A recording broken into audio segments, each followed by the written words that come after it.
Hello बच्चों, कैसे आप लोग? बढ़िया। अब इस समय तो एग्ज़ाम का सीज़न चल रहा है, आप लोगों का बड़ा पीक समय। इस समय एकदम बहुमूल्य समय है आपका।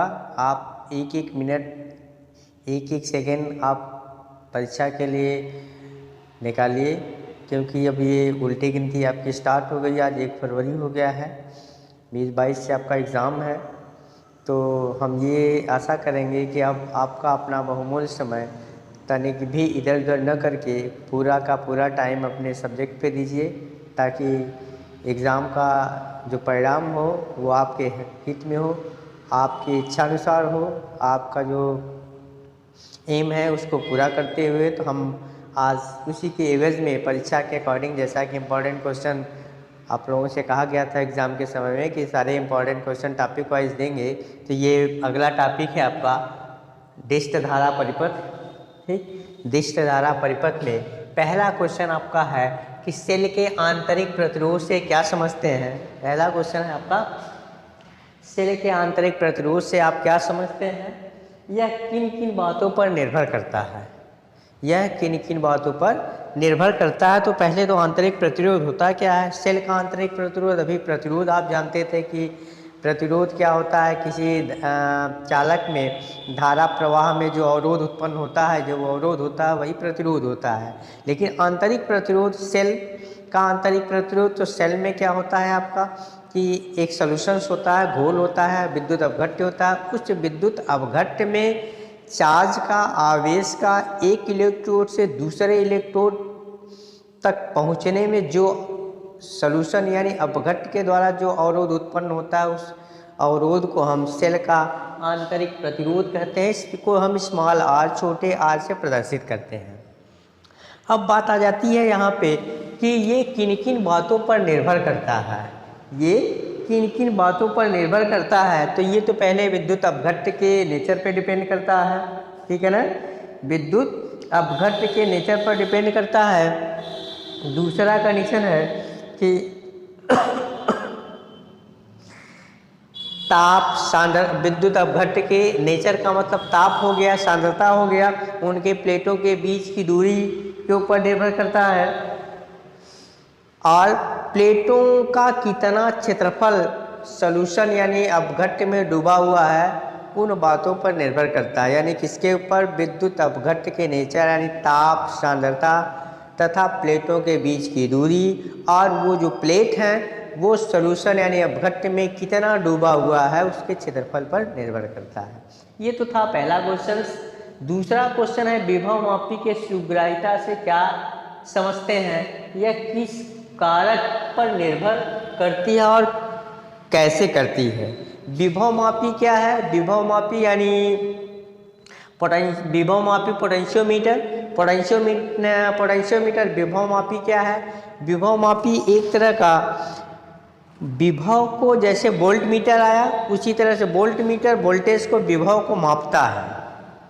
ठीक, विभव मापी और वोल्ट मीटर। वोल्ट मीटर क्या है? विभव को मापता है, लेकिन विभव मापी क्या होता है? वोल्टेज के सिर्फ इंडिकेट करता है, हमको क्या करता है? संसूचित करता है कि इस परिपथ में वोल्टेज बह रहा है, वोल्टेज प्रवाहित हो रहा है या वोल्टेज चल रहा है, उसका संसूचित करता है, वो हमको सूचना देता है, वो पोटेंशियोमीटर होता है या विभव मापी होता है। इसकी सुग्राह्यता कैसे बढ़ाई जा सकती है, ये इसकी सुग्राह्यता कैसे बढ़ाई जा सकती है तथा यह किस कारक पर निर्भर करती है और कैसे निर्भर करती है, ये बड़ा इम्पोर्टेंट क्वेश्चन है आपका। तो अगला क्वेश्चन जो है वो है आपका कि विभव मापी की सुग्राह्यता से क्या समझते हैं, यह किस प्रकार कारक पर निर्भर करती है और कैसे निर्भर करती है। तो हम बात कर रहे थे कि विभव मापी क्या है। विभव मापी जैसा पोटेंशियोमीटर है, तो विभव मापी तो नाम तो है विभव मापी, लेकिन विभव को मापता नहीं है बल्कि विभव को संसूचित करता है। तो ये कह रहा है कि इसकी सुग्राह्यता कैसे, किसके ऊपर निर्भर करती है। तो आपने पोटेंशियल ग्रेडियंट, विभव प्रवणता एक वर्ड है। विभव प्रवणता क्या होता है? विभव प्रवणता है ये आपका कि dV/dx ना, माइनस होता है, इसका मतलब dV, V क्या पोटेंशियल है। तो पोटेंशियल यानी विभव दूरी के साथ कैसे घटता है या कैसे परिवर्तन होता है उसको हम क्या कहते हैं, विभव प्रवणता कहते हैं। ठीक, विभव प्रवणता यानी किसी चालक में या किसी परिपथ में विभव जो है दूरी के साथ कैसे परिवर्तित होता है उसको हम विभव प्रवणता कहते हैं। चूंकि विभव दूरी के साथ घटता है इस नाते माइनस साइन लगा उसको विभव प्रवणता कहते हैं। तो इसकी सुग्राहिता जो विभव मापी की होती है वो विभव प्रवणता के ऊपर निर्भर करती है। विभव प्रवणता जितनी कम होगी उसकी सुग्राहिता उतनी ज़्यादा होगी। ये आपका है रीजन, थोड़ा थोड़ा बता देते हैं। अगला क्वेश्चन है आपका कि विभव, अच्छा इसके बाद है कि विभव मापी को सुग्राहिता कैसे बढ़ाई जा सकती है। विभव मापी की सुग्राहिता कैसे बढ़ाई जा सकती है, तो बढ़ाने के लिए है कि प्राथमिक परिपथ में धारा कम करके या तार की लंबाई अधिक करके। प्राथमिक परिपथ में क्या करेंगे, प्राथमिक परिपथ में धारा का मान कम करके प्राथमिक परिपथ में ये कैसे बढ़ाया, विभव मापी की सुग्राहिता कैसे बढ़ाई जा सकती है। तो इसका ये भी कारण है कि दूसरा कि प्राथमिक परिपथ में जो है, प्राथमिक परिपथ में धारा का मान कम करके या लगाए गए तार की लंबाई, ठीक, तार की लंबाई अधिक करके, जैसे तार की लंबाई अधिक करेंगे तो प्रतिरोध ज़्यादा बढ़ जाएगा। ठीक, ऐसे इसकी सुग्राहिता बढ़ाई जा सकती है। ठीक, अगला क्वेश्चन है वैद्युत परिपथ के लिए किरचॉफ के दोनों नियमों का उल्लेख समुचित परिपथ चित्र बनाकर, समुचित परिपथ चित्र बनाकर कीजिए तथा चिन्ह परिपाटी भी बताइए। मतलब जो किरचॉफ का केसीएल और केवीएल, मतलब किरचॉफ का दो नियम आपने पढ़ा। पहला नियम किसी भी बिंदु पर सभी दिशाओं से आने वाली धारा तथा सभी दिशाओं में जाने वाली धाराओं का बीजगणितीय योग शून्य होता है, जिसे धारा का नियम या करंट धारा का नियम कहते हैं। धारा के संधि का नियम यानी केसीएल कहते हैं, किरचॉफ करंट लॉ। ठीक, दूसरा होता है केवीएल यानी वोल्टेज, किरचॉफ का वोल्टेज का नियम, यानी एक बिंदु पर या किसी क्लोज लूप में, बंद परिपथ में, बंद लूप में सभी विभव का बीजगणितीय योग शून्य होता है। तो वहाँ आपका पहला नियम जो है वो है केसीएल, जिसको कहते हैं किरचॉफ करंट लॉ, किरचॉफ के धारा का नियम, समेशन I = 0, समेशन I = 0, ये पहला नियम है। और दूसरा नियम है समेशन IR R समेशन यानी सिग्मा V = 0। ठीक, ये दूसरा नियम है। तो इनका चित्र बनाना है, सब चित्र बना करके इसको समझाना है कि कहाँ धनात्मक चिन्ह होगा, कहाँ ऋणात्मक चिन्ह होगा। जैसे जो धारा अगर आने वाली है किसी बिंदु पे या किसी संधि पे, तो उस संधि पे आने वाली धाराओं का तथा उससे दूर जाने वाली धाराओं का बीजगणितीय योग शून्य होता है।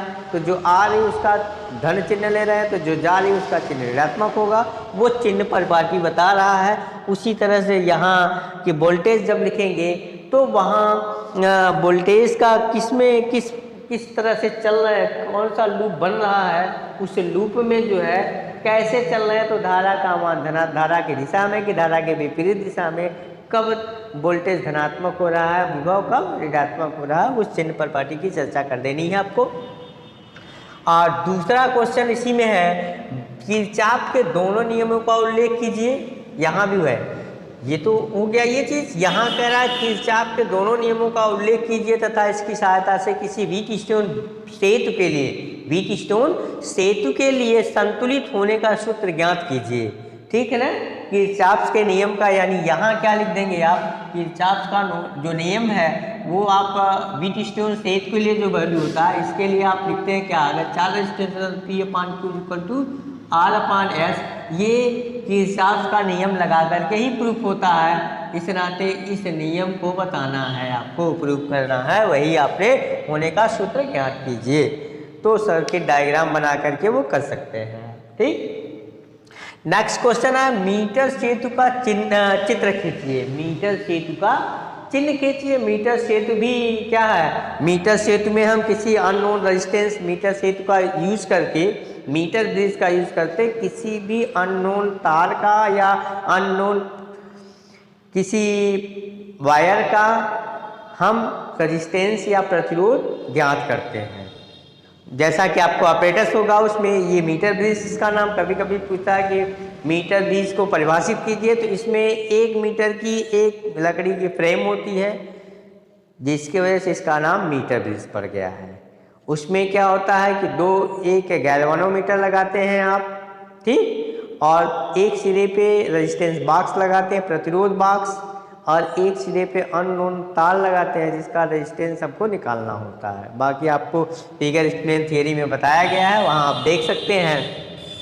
तो वो सब बना करके यहाँ कहा है कि सहायता से क्या है, सिद्धांत समझाइए तथा प्रयुक्त सूत्र का निगमन करते हुए बताइए कि, प्रयुक्त सूत्र का निगमन करते हुए बताइए कि इसकी सहायता से किसी तार की धातु का विशिष्ट प्रतिरोध कैसे ज्ञात करते हैं।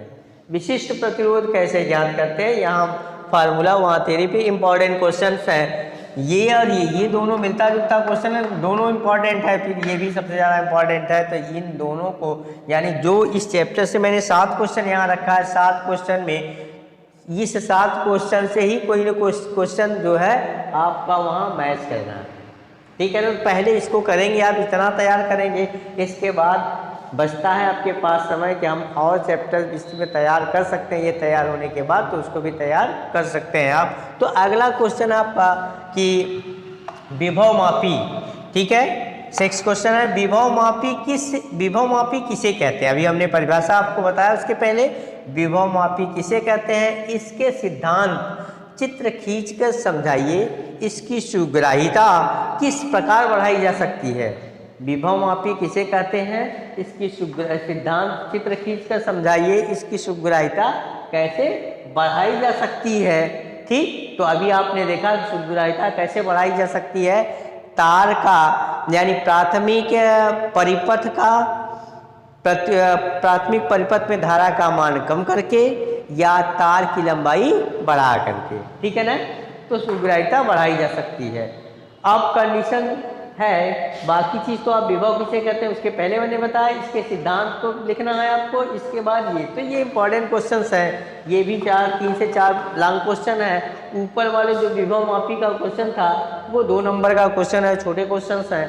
और अगला क्वेश्चन लास्ट है, विभव मापी की सहायता से, इसके विभव मापी की सहायता से किसी सेल का आंतरिक प्रतिरोध, विभव मापी की सहायता से किसी सेल का आंतरिक प्रतिरोध ज्ञात करने के लिए, आंतरिक प्रतिरोध ज्ञात करने के लिए परिपथ आरेख खींचिए।